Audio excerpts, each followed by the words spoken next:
واعلموا يا عباد الله أن الاستغفار من أعظم أسباب تنزل الرحمات وتضاعف الخيرات وحصول البركات.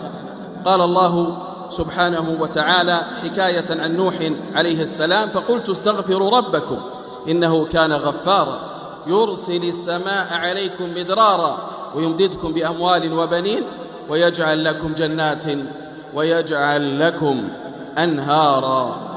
فابتهلوا إلى الله وتوبوا إليه خاشعين مخبتين، وادعوه مخلصين له الدين، واقتدوا بنبيكم صلى الله عليه وسلم، واتبعوه وأقبلوا على الله وأطيعوه،